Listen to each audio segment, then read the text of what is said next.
Today I'm joined by Attorney General Ellison, Public Safety Commissioner Bob Jacobson, Minnesota Department of Corrections Commissioner Paul Snell. Thanks everybody for joining us again. We're now about 24 hours from the killing of Alex.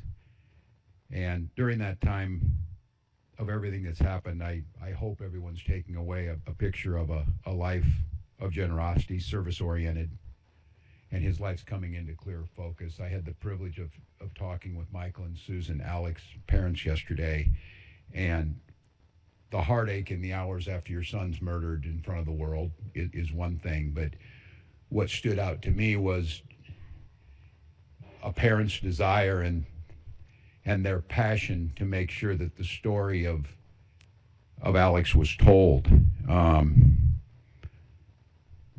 Someone who went to work to care for veterans, someone who was a valued coworker, someone who relished and lived in this state in a big way, whether it was outdoor activities or being down there on the street as a First Amendment witness to what ICE is doing to this state. So once again, to Michael and Susan, when I talk to these parents, it's always in deep confidential conversation. In this one, though, Michael was very clear to me. He said, don't let them forget Alex's story. The world knows how he died. He died at the hands of ICE agents on the streets of Minneapolis. They want us to make sure we said how he lived. So to Michael and Susan, our deepest sympathies, but you have my commitment to continue to tell that story. So now we've got two Minnesotans dead. We didn't had time to start telling Renee's story of a poet and a mother and a bright spirit, and now we're telling Alex's story. So my question is, what's the plan, Donald Trump? What is the plan? What do we need to do to get these federal agents out of our state? You thought fear, violence, and chaos is what you wanted from us, and you clearly underestimated the people of this state and nation. We are tired, but we're resolved. We're peaceful, but we'll never forget.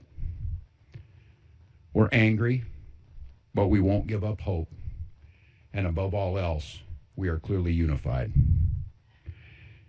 If it was the intention of Donald Trump to make an example of Minnesota, then I'm damn proud of the example that the world's seeing. We believe in law and order in this state. We believe in peace. And we believe that Donald Trump needs to pull these 3,000 untrained agents out of Minnesota before they kill another person. And we're up here telling another story of a Minnesotan just trying to live their life without the interference. To Americans who are watching this right now, and I don't know, maybe you're watching it with curiosity, bewilderment, horror, scorn, or sympathy. I've got a question for all of you. What side do you want to be on? The side of an all-powerful federal government that can kill, injure, menace, and kidnap its citizens off the streets? Or on the side of a nurse at the VA hospital who died bearing witness to such government? Or the side of a mother whose last words were, "I'm not mad at you"? The side of tens of thousands of peaceful citizens who showed up to march when the wind chill was 40 below because they love this state and they love this country. You're allowed to decide at any point that you're not with this anymore. If you voted for this administration, heck, even if you thought Operation Metro Surge was a good idea, sounded like the thing to do a month ago, you're still allowed to look at what's happening here in Minnesota and say, this isn't what I voted for and this isn't what I want. I ask you not to stand by idly. Speak out, share what you're seeing, and urge others to put politics aside. We're no longer having a political debate. We're having a moral debate. We all want secure borders and immigration enforcement that prioritizes criminals. And I want to thank the press, especially the local press, who has done a deep dive to show that's exactly what Minnesota does. But what you're seeing is not common sense, lawful, or humane enforcement. That's not what this occupation is about.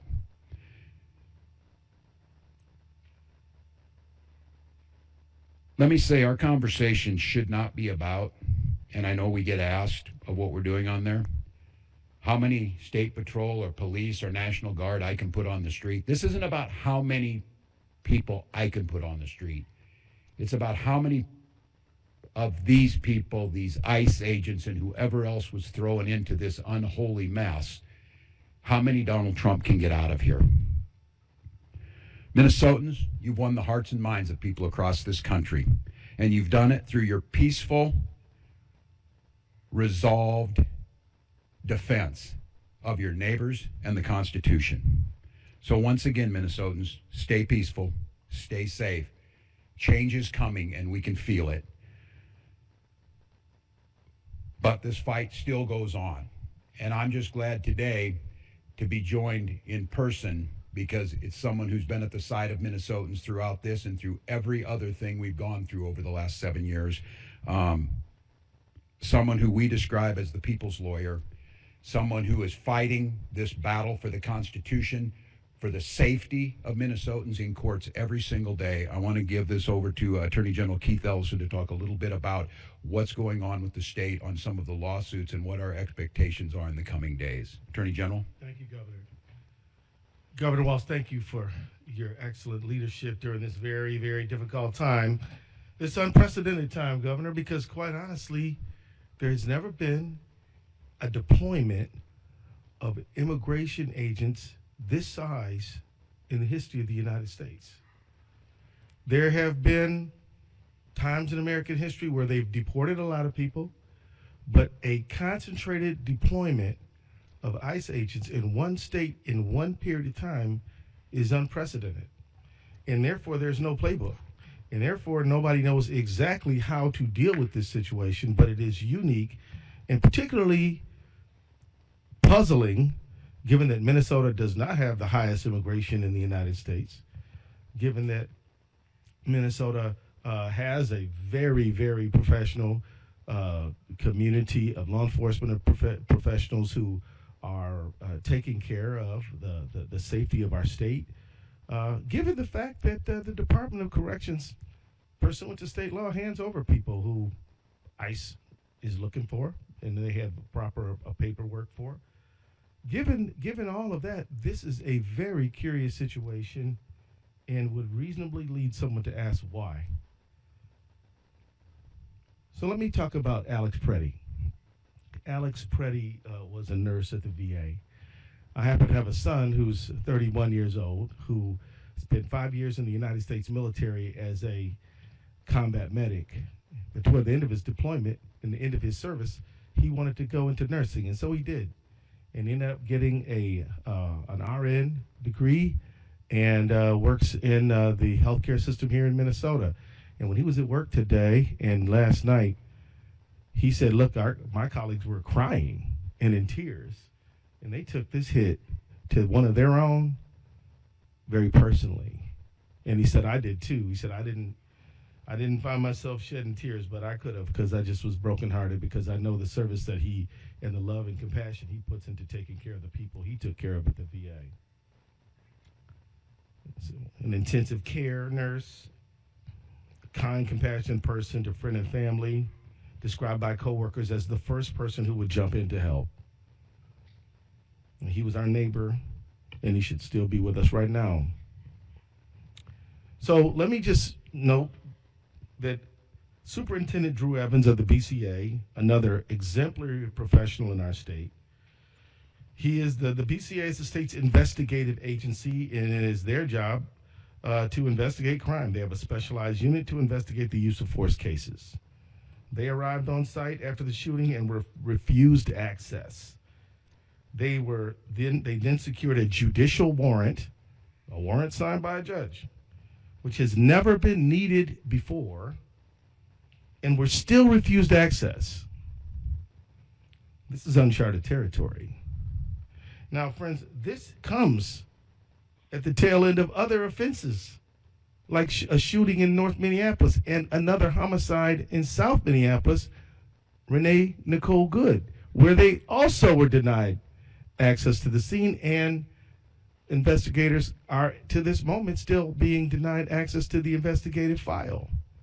This is not a rash decision for us to go to court and to seek a temporary restraining order from a judge to preserve evidence, destruction of evidence. I don't care if you're conservative, liberal, or whatever. but you should at least be in favor of conserving evidence in a homicide. And to have to go get an order from a judge to preserve that evidence is extraordinary and should alarm everyone who believes in equal justice under the law and who believes that every person, no matter how this case ultimately is resolved, deserves to have their case investigated to get to the truth of what happened. This is an extraordinary moment in an unprecedented time, and we're doing all we can to step up to that moment. My office represents the BCA and joined the Hennepin County Attorney's Office in a lawsuit last night, as you know, and we moved to prevent the destruction and or tampering with evidence related to Alex Pretti's shooting. And this includes any evidence the federal agents took from the scene of the shooting, preventing the state authorities from inspecting it. We've never had to do anything like this before. Never before. We filed that motion last night and for a temporary restraining order asking the court to take immediate action to preserve the evidence. And last night, within 2 hours of the filing, a judge granted the motion. The Department of Homeland Security and the federal government are now enjoined from destroying or altering evidence related to yesterday's shooting. The fact that anyone would ever think that an agent of the federal government might even think about doing such a thing was completely unforeseeable only a few weeks ago. But now, this is what we have to do. As we said in our filing last night, the irreparable harm we would suffer if the federal government were allowed to destroy evidence is so weighty that any harm to the federal government does not even budge the scales in a court balancing of the scales. It's imperative that we preserve as much evidence as possible so that the state investigators are allowed to access the evidence to ensure a fair, thorough investigation. And I will say, I've heard not one single law enforcement or investigative agent in the state of Minnesota say that they won't share information with the federal government. I've heard quite the opposite from the federal government. Now, Operation Metro Surge. As I noted when I started, this appears to be the largest single deployment or surge of immigration agents in the history of the country. And as a result, tremendous damage has been inflicted upon our state. We've had 2 killings within 2 weeks in an additional non-lethal shooting. We've had countless numbers of people who have been stopped and had the demand for their papers, to have to show their papers in America. We've had door-to-door knocks where people have their homes barged into without cause of right. And we've had stores have to shutter, students not going to school. We've had reduction in employees going to their job sites. We've had jobs being, little markets being shut down, restaurants being interfered with. We've had a countless number of harms. And so we took the action of suing the federal government over Operation Metro Surge. And tomorrow morning, I'm going to be in federal court with my team arguing for a restraining order against Operation Metro Surge. I filed this case almost 2 weeks ago, and this will be our first hearing. The lawsuit we filed is one that is caused by the unprecedented nature of this surge. It is a novel abuse of the Constitution that we're looking at right now. No one can remember a time when we've seen something like this, when a state can marshal facts to show that our targeting is not based on excessive amounts of undocumented immigrants or anything like that, but we're targeted because of politics, which violates our First Amendment rights. The 10th Amendment, which we are entitled as a state to equal sovereignty, and we have been denied that. The federal government is literally commandeering and coercing the state of Minnesota to bend to its will, which is the prerogative of the people of the state of Minnesota. Let me remind everybody, let me take everybody back to 8th grade civics. The states predate the United States and came into the Union preserving their rights as states to be the states that the citizens of those states want them to be within a constitutional framework. It is at the fundamental, it is in the DNA of American history that the federal government cannot trample over the prerogatives of the state. And that is exactly what is happening here, and that is exactly why we're going to court. This surge has drained local law enforcement time and resources. Jacob Fry, if he were here, could tell you that they've spent north of $2 million on overtime responding to ICE. They damage our economy, hurt our education system, and terrorize community members. And it must stop, and tomorrow is a big step in that direction. Now, as I noted a moment ago, people will ask, well, why Minnesota? I'll say this. Minnesota is dealing with targeted oppression from the federal government because of who we are and who we value. Minnesota is a place where we welcome the stranger. We have a number of nonprofits that focus on refugee resettlement in Minnesota. Minnesota is a place where we take care of the vulnerable among us. We're a state that just passed paid family leave. We're a state that believes in feeding our kids who are in school, and we're a state that believes that Minnesota is a great place to live for everyone, no matter where you were born. Of course, we obey all laws, but we still believe that immigration is not a sin. We're leading, they're coming after our state, in my view, because of what we stand for, because we voted 3 times in favor of somebody not Donald Trump, which he has publicly said he resents deeply and believes is not even true. I can tell you it's not about fraud. Because if he sent people who understand forensic accounting, we'd be having a different conversation. But he's sending armed, masked men. This is a pretext, and it's not supported by the facts at all, which has brought us to court challenging the justification that the president has offered. For those watching around the country, I would submit to you that just as Portland and Chicago and LA were precursors to Minneapolis, Minneapolis is a precursor to a whole lot of other places that they have their eye on right here, right now, including Maine and several other states. If we don't stop this behavior here, it will only expand, and it won't be good for anyone in our country. Minnesota is staying strong, and I want to join Governor Walz in my just pride in being a Minnesotan.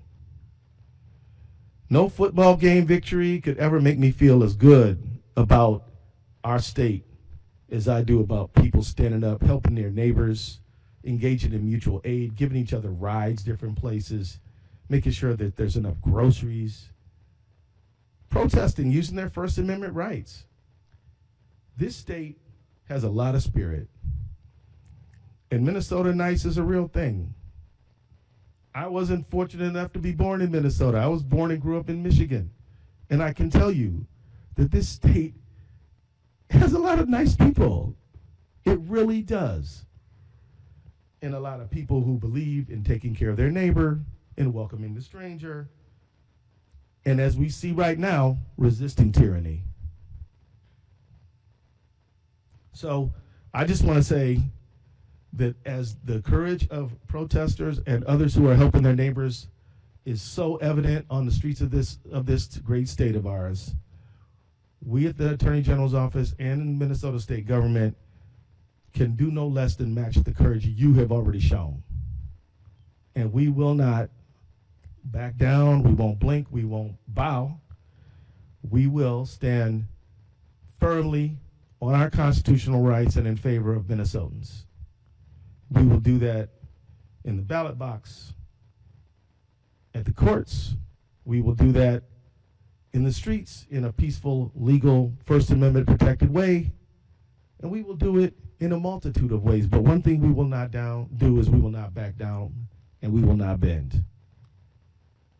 And so let me wrap up by saying this. We will never forget Alex Pretti. We will never forget Renee Nicole Good. And we will never forget any of the Minnesotans who have suffered so unjustifiably in this time. Minnesota is a great place. That is why I believe we've been targeted. But it's not going to work. And we'll be in court tomorrow arguing for the rights of every Minnesotan to stand up and be the generous, courageous people that we are. Thank you. Thank you, Attorney General. We'll be glad to take some questions, folks. Tom? Walz, you got a letter from Attorney General Pam Bondi making several demands, I guess you would call them, regarding sanctuary cities, regarding fraud and voter rolls. Your response to that, and is there anything you can do to meet the Trump administration at least part of the way to try to turn this temperature down? Well, first of all, it's not a serious attempt, and the Attorney General sent that in. I would thank the local folks and Commissioner Snell. A great thank you to you and your team over there. In that letter, they talked about, you need to hand people over who are in your jails. They're taking credit for people that we've had in jail for a long time. We always hand them over, and the commissioner very clearly. So they're lying. They're lying. This has nothing to do with fraud, as the Attorney General said. They're not sending us forensic accountants, and these are things that have been we're dealing with now and have been for quite some time. So look, it's not a serious attempt to get at this. The way to fix this is get these folks out of here. We've continued to work with them. They asked us for these numbers. We provided them. We continue to show they're not serious. And look, I think everybody understands what the last request was, totally unrelated to anything on the voter files. This is, again, as the Attorney General said, Donald Trump telling everybody that the election was rigged, who started all this nightmare for America. Has nothing to do with it. And I would just give a pro tip to the Attorney General. There's 2 million documents in the Epstein files we're still waiting on. Go ahead and work on those. For you or the Attorney General, if they're not honoring judicial warrants, how can you trust that they're going to be honoring this temporary restraining order? Well, that's a good question. I'm glad you asked it because, since Trump 2 began, and even including Trump 1, we filed a lot of lawsuits. We're north of 50 now, and they've been on everything from birthright citizenship to SNAP to things like the National Institute of Health to EV to all kinds of things, and they've been complying with the orders. Now, I will say, the foot drag, we've had to threaten them with contempt a few times, and I'm not saying that the compliance has been good. I am saying that open defiance of court orders is not something that we've experienced. And so I have every reason to believe that they will obey the court order. Now, if they don't, we have recourse, and we'll pursue that recourse. On a deeper level, your question, I would simply say this. Just because they may not do the right thing does not absolve us of the responsibility of doing the right thing. We're going to seek legal recourse, and if they disobey a court order, then that's on them. But we're going to seek those orders, and we're going to insist that they be followed. Local sheriffs have said they lack the legal authority to honor ICE detainers, and that's something that Attorney General Ellison has said as well. They lack the authority under Minnesota law. Is that an authority you could just give them? Could you pass a law? Yeah. So really, the key issue here is I think most sheriffs in the state do fully honor ICE detainers and provide notification. The issue becomes when they have a lawful reason to be released, bail, released by judicial order. The jail cannot hold that person beyond that point in time. That's the fundamental issue.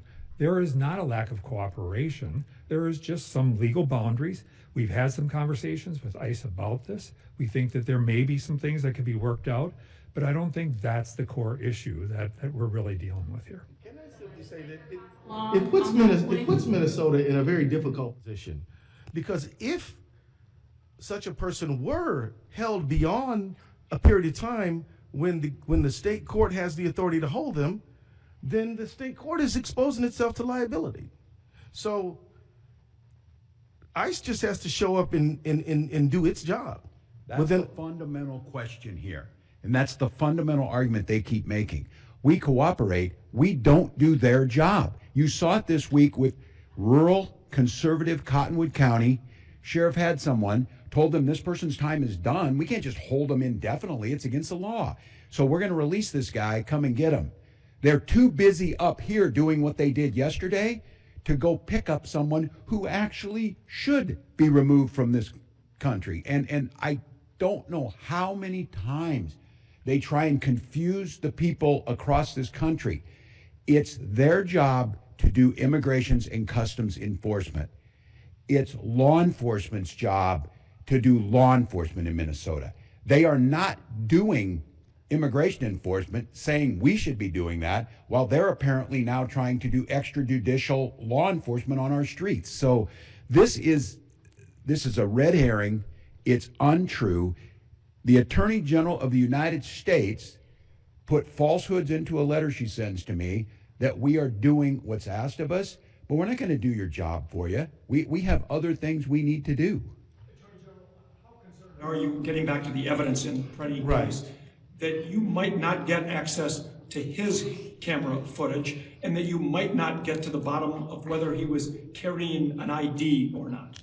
I am deeply concerned about the preservation of evidence, which is why we went to court last night.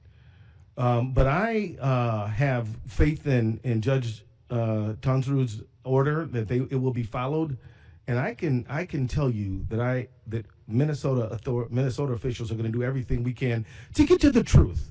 And again, as a prosecutor, I am not allowed to say what the final outcome is going to be. We have to get the evidence and find out. But if you're asking me, Tom, if I'm concerned, you better believe I am concerned. But look, they've got the order. Now they're going to defy the court if they don't follow it.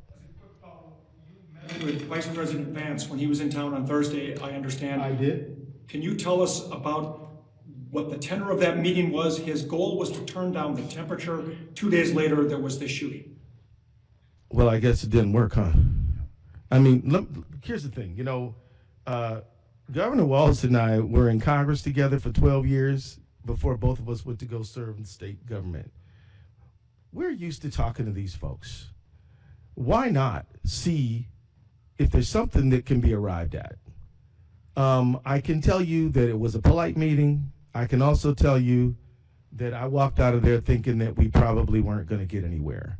Because quite honestly, a few hours late, not even hours, a few minutes later, he just got up there and just articulated the same talking points he made to me in the meeting. I tried to correct him. He didn't want to hear that. And so I'm like, well, welcome to Minnesota. Thank you very much. You both of us have things to do. So see you later. And I left. It was cordial enough, but it was not fruitful. But look, I just think that, and I'm sure the governor agrees. If you can try to talk to somebody sensibly, we do. But that one didn't get where we had hoped. Yeah, Lauren Gurley here from the Washington Post. Do you know if the federal agents who were directly around Pretti during the time of the shooting are still out on the street in the Twin Cities or anywhere else in Minnesota? Any of them? Don't know. They don't talk to us. They don't tell us. They don't.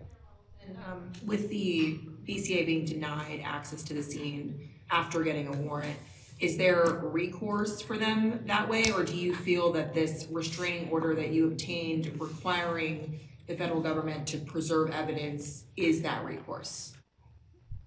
So there are certain legal strategy decisions that I'm not at liberty to just go on about in a meeting like this one.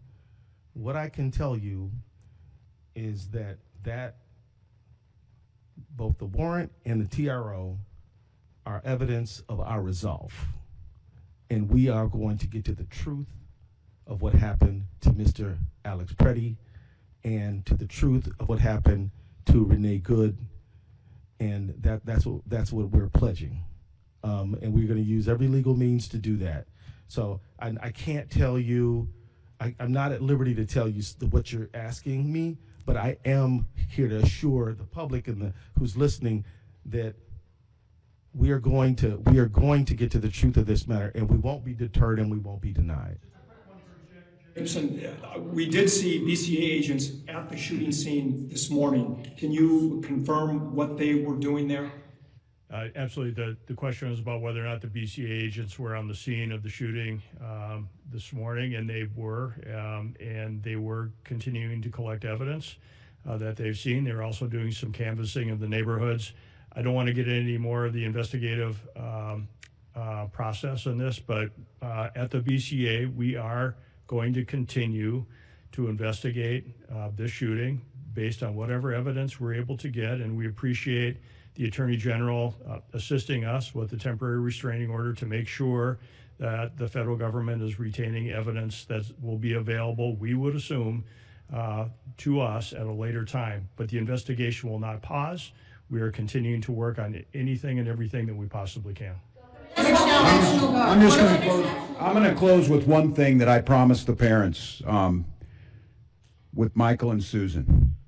And I speak to all Americans on this over these last 24 hours, what you saw. You're now knowing more about this young man.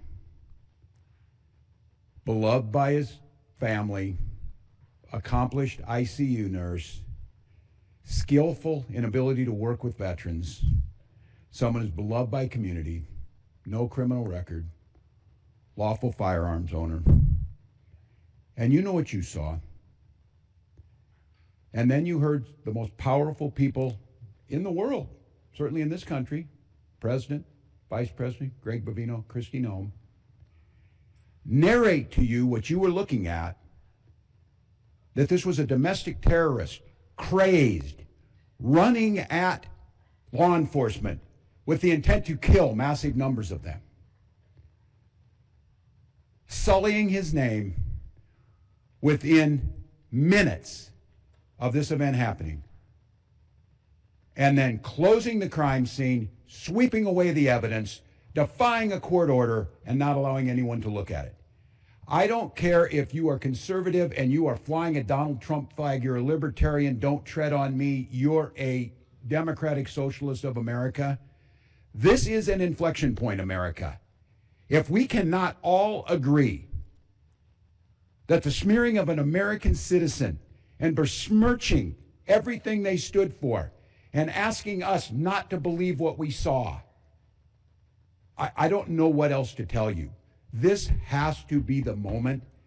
Your government, here in Minnesota, I've made it clear, I'm accountable for things that happen here, and I will take responsibility for that. Someone has to be accountable. Someone has to hold the final decision on this. And sitting behind a keyboard at 2 a.m. and besmirching a VA nurse and a son and a coworker and a friend is despicable beyond all description. This is not, we need to see both sides. This is not, we need to wait for this. This is basic human decency. And at this point in time, I'm just asking, try for a moment to set aside the political side of it and go back and ground in the humanity of this. This family has gone through enough, and to have the most powerful man in the world drag their dead son with absolutely no evidence and gaslight the entire country, this is enough. And I would say, President Trump, you can end this today. Pull these folks back. Do humane, focused, effective immigration control. You've got the support of all of us to do that. Let our law enforcement continue to do what they do, making Minnesota one of the safest states in the country, one of the best places to live. Allow our children to go back to school. We have got children in Minnesota hiding in their houses, afraid to go outside. Many of us grew up reading that story of Anne Frank. Somebody's going to write that children's story about Minnesota. And there's one person who can end this now. And I'll go back to it again. please show some decency, pull these folks out, reset this situation, and allow us to do the job that the Attorney General, myself, were elected to do, protect the people of Minnesota and carry out the laws of Minnesota. We'll be back with you when we get more information.